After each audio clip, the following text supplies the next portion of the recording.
श्रीमद् भगवद गीता अध्याय 18 मोक्ष सन्यास योग श्लोक 39 भगवान श्री कृष्ण भन्नुहुन्छ, यदग्रे चानुबन्धे च सुखम मोहनमात्मनः निन्द्रा लस्य प्रमादोत्थम तत्तामसमुदारितम।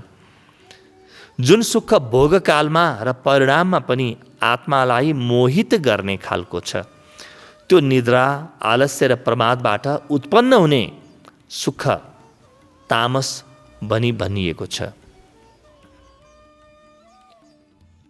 सुखका प्रकार हुन्। मनुष्य निरन्तर सुख खोज्छ। तपाईँ कोही देख्नुभएको जसले सुख खोज्दैन? मनुष्य मात्रै होइन, यो ब्रह्माण्डमा हरेक प्राणीले सुख खोज्छ। प्राणी के वनस्पतिले पनि सुख खोज्छन्। पानी कुन वनस्पतिले खोज्दैन? घाम कुन वनस्पतिले खोज्दैन? मल कुन वनस्पतिले खोज्दैन? कुकुरले, बिरालोले, मुसोले, छुचुन्द्रोले, सर्पले, भ्यागुतोले, मृगले, कागले, सुगाले सब सुख खोज्छन्। त पुरै ब्रह्माण्ड सुखको खोज हो। बस एउटा सुखको सतत प्रवाह छ जुन खोजिरहेका छौँ हामी। यो सुख खोज्ने व्यक्तिको कथा कस्तो हुन्छ त? यो व्यक्तिले, सुख खोज्ने व्यक्तिले दुःख पाउँछ कि भविष्यमा गएर? कुनै सुखले हामीलाई सुख दिइरहन्छन्, कुनै सुखले हामीलाई दुःख दिन्छन्, त कुनै सुखले हामीलाई अन्धकारमा धकेलिदिन्छ। त्यस कारणले हरेक सुख सुख होइन र दुःख पनि दुःख होइन। मलाई कुनै विषयमा अध्ययन गर्नु छ, मलाई विद्वान बन्नु छ, त्यसको मैले अध्ययन गरेँ, प्रारम्भमा त दुःख हुन्छ त। अध्ययन कालमा साधना हुँदैन, परिश्रम हुँदैन र जुन विद्या मैले बिना दुःखले आर्जन गरेको छु, त्यो विद्याले मलाई के दिन्छ र? मेरो परिश्रम, मेरो दुःख, मेरो कष्ट, त्यही त हो नि मेरो तपस्या। त्यो यो हेर्नुहोस् त, प्रारम्भ कालमा बडो दुःख छ, तर त्यसपछि बिस्तारै यसले मलाई विद्वता दिन्छ, मलाई ज्ञान दिन्छ। त यहाँ दुःख के हो, सुख के हो, केलाई दुःख मान्ने, केलाई सुख मान्ने, यसप्रतिको गहिरो विवेकको आवश्यकता हुन्छ। अहिले जुन यो उपभोक्तावाद भनिन्छ, कन्ज्युमरिजम अथवा उपभोक्तावादले के भन्छ भने, बस अहिलेको तत्कालको सुख हेर, बस सामान किन्दै जाऊ, सुख भोग्दै जाऊ। तिमी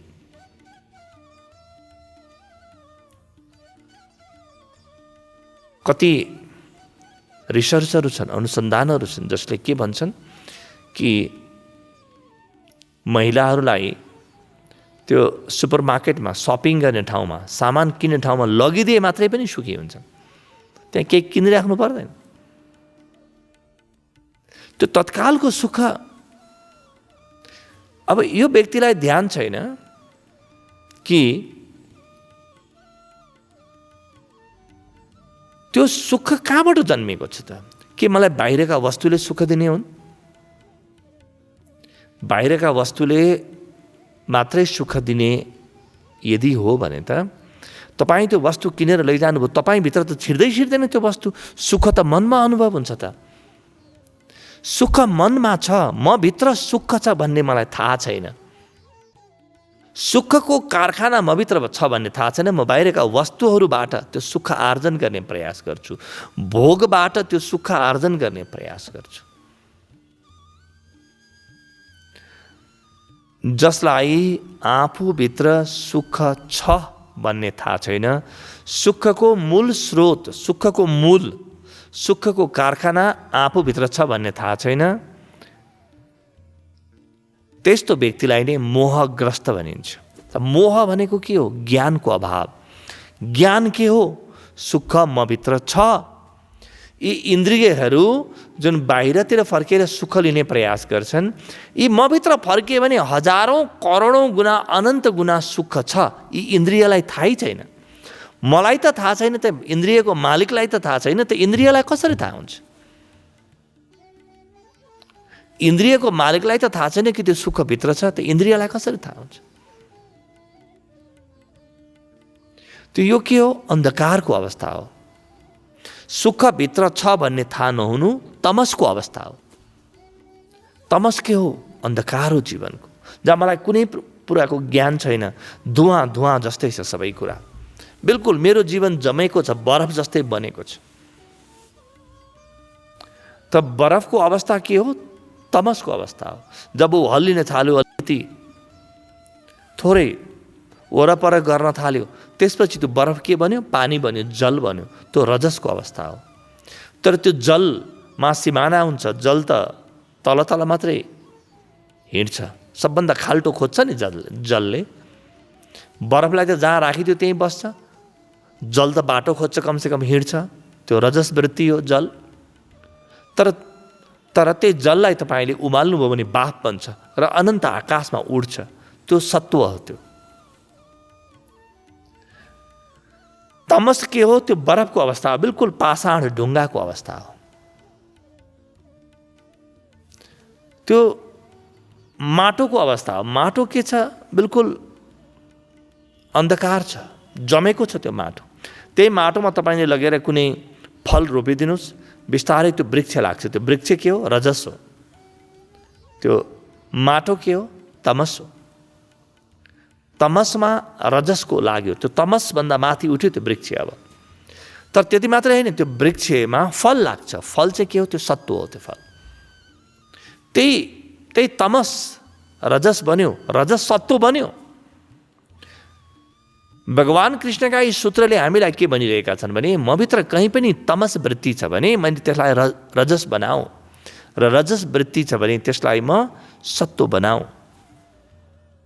आउनुहोस् यो सूत्रलाई हेरौँ। यदग्रे चानुबन्धेच सुखम मोहन मात्मन। जुन सुख प्रारम्भमा र परिणाममा पनि कस्तो छ?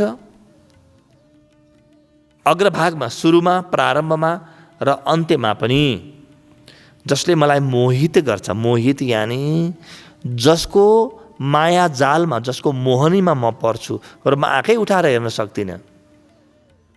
थाहै छैन मलाई के हो भन्ने। न त्यसको परिणाम मलाई थाहा छ, न अहिलेको संयोग थाहा छ, न प्रारम्भ थाहा छ, न अन्त्य थाहा छ। त्यस्तो प्रकारको सुख तामस सुख हो। सात्विक सुख कस्तो हुन्छ? जुन सुख परिणामलाई ध्यानमा राखेर लिइन्छ, त्यो सुख सात्विक सुख हो। रजस सुख कस्तो हुन्छ? परिणामलाई ध्यानमा राखिँदैन, आरम्भलाई ध्यानमा राखिन्छ, संयोगलाई ध्यानमा राखिन्छ। परिणाममा त वियोग हुन्छ त्यो सुखसँग। संयोगलाई मात्रै ध्यानमा राखेर लिएको सुख चाहिँ राजस सुख हुन्छ। त न संयोगलाई ध्यान छ, न वियोग ध्यानमा छ, केही पनि ध्यानमा छैन। सबै कुरो अन्धकारमा लिएको सुख। त्यो सुख चाहिँ कस्तो हुन्छ? त्यो सुख चाहिँ तामसी सुख हुन्छ। त्यसले के गर्छ कि व्यक्तिलाई अज्ञानले भरिदिन्छ। र त्यस्तो ज्ञान चाहिँ, त्यस्तो सुख चाहिँ निद्रा, आलस्य र प्रमादबाट जन्मिएको हुन्छ। प्रमादोत्थम, निद्रा, आलस्य र प्रमादबाट जन्मिएको हुन्छ यस्तो सुख। ध्यान दिने है। निद्राको सुख कस्तो सुख हो? महामूढताको तामसी सुख हो निद्राको। निद्रामा व्यक्तिले केही थाहा पाउँछ? निद्रामा व्यक्ति राजा रहन्छ, भिखारी रहन्छ। निद्राको अवस्थामा भिखारी पनि अरबपति भइरहेको हुनसक्छ, अरबपति पनि भिखारी भइरहेको हुनसक्छ। निद्राको अवस्थामा राजा पनि प्रजा भइरहेको हुनसक्छ, प्रजा पनि राजा भइरहेको अवस्था हुनसक्छ। निद्राको आफ्नै लोक छ, जुन बाहिरको लोकसँग केही पनि मिल्दैन। तपाईँ सुत्नुभएको त निद्रामा तपाईँलाई सर्पले लखेट्यो, मरुला भयो, तपाईँ दौडिनु भएको छ, स्याँ फ्याँ गर्नुभएको छ, बचाउने कोही छैन, तपाईँको पछाडि गोवन सर्प लागेको छ।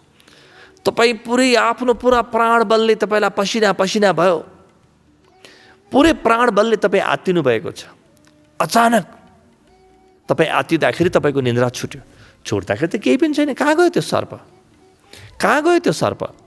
न सर्प कहीँ गयो, न त्यो सर्प कहीँ गयो, न सर्प आएको थियो। के भयो त? तपाईँले निद्रामा छुट्टै प्रकारको संसार बनाउनु भएको थियो।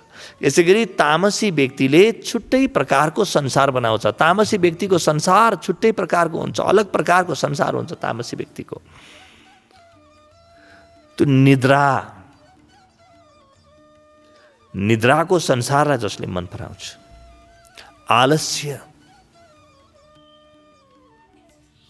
आलस्य वृत्ति के हो? गर्नुपर्छ तर गर्न सकिरहेको छैन। निद्रा गर्ने नगर्ने पनि थाहा छैन। आलस्य गर्नुपर्ने के हो अलिअलि थाहा छ, तर गर्नतिर पटक्कै ध्यान जाँदैन, मन नै जाँदैन। त्यो आलस्य हो। त्यसपछि तेस्रो के भनिएको छ? प्रमाद। प्रमाद भनेको के हो?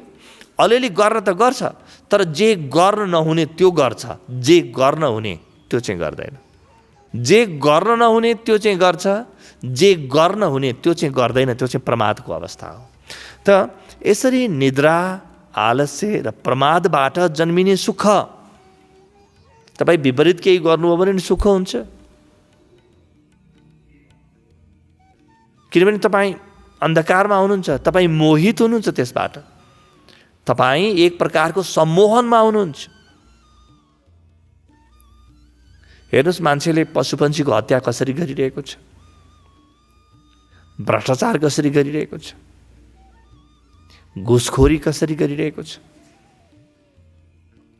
यी जुवाघरहरू, यी मदिरालय, वेश्यालयहरू कसरी चलिरहेका छन्, विचार गर्नुहोस् त। यी सबै तामसी व्यक्तिका सृजना हुन् कि होइनन्? यी आतंक कसरी चलेका छन्? कहीं गहिरो प्रमाद छ, उसलाई थाहै छैन मैले के गरिरहेको छु। व्यक्ति असंवेदनशील हुन्छ, संवेदनहीन हुन्छ व्यक्ति प्रमादको अवस्थामा, तमसको अवस्थामा महासंवेदनहीन हुन्छ। र त्यो संवेदनहीनताको अवस्था के हो? ज्ञानको अभाव हो, कहीँ प्रकाश छैन भित्र। जब व्यक्ति अलिकति परिणामलाई सोच्न थाल्यो, परिणामको विचार गर्न थाल्यो, त्यतिखेर त व्यक्ति अलिकति सक्रिय हुन्छ, कमसेकम अलिकति थोरै चलबलाउन थाल्छ, थोरै आँखा खुल्छ। जस्तो तपाईँ गहन निद्रामा हुनुहुन्छ, के हो त्यो? तमस हो। अब निद्राबाट तपाईँ बिम्जिनु भयो, बाहिर कतै आवाज आइरहेको छ, पशुपन्छी कराएको तपाईँले सुन्नुभएको छ, छिमेकीको घरमा आवाज आएको तपाईँले सुन्नुभएको छ, कहीँ पत्रिका दिने व्यक्तिले पत्रिका ल्याएर तपाईँको आँगनमा फालिदिँदैछ, त्यो सुन्नुभएको छ, कहीँ मोटर गाडीहरूको आवाज तपाईँले सुन्नुभएको छ, ए उज्यालो भएछ है भन्ने तपाईँभित्र भयो, तर तपाईँ उठ्नु चाहिँ भएको छैन। त्यो निद्रा तमस हो। त अलिअलि उज्यालो भएछ भन्ने तपाईँलाई थाहा छ, तर आफू उज्यालोमा सरिक हुनुहुन्न, प्रकाशमा तपाईँ सरिक हुनुहुन्न। अझै पनि तपाईँलाई त्यो तानिरहेको छ तपाईँभित्रकोले, त्यो रजस हो। अब तपाईँ उठ्नुभयो अनि काममा अगाडि बढ्नुभयो, सबै कुरो स्पष्ट भयो, त्यो सत्व हो। त जीवनमा खोज गर्ने सत्वको हो। ध्यान दिनु होला, अध्यात्म के भन्छ भने हरेक व्यक्ति प्रारम्भमा तमसमा जन्मिन्छ, तर बिस्तारै ऊ रजसमा जानुपर्छ र बिस्तारै सत्व उसले आर्जन गर्नुपर्छ। कसरी आर्जन गर्ने त्यसको विषयमा हामीले अत्यन्तै लामो चर्चा गऱ्यौँ।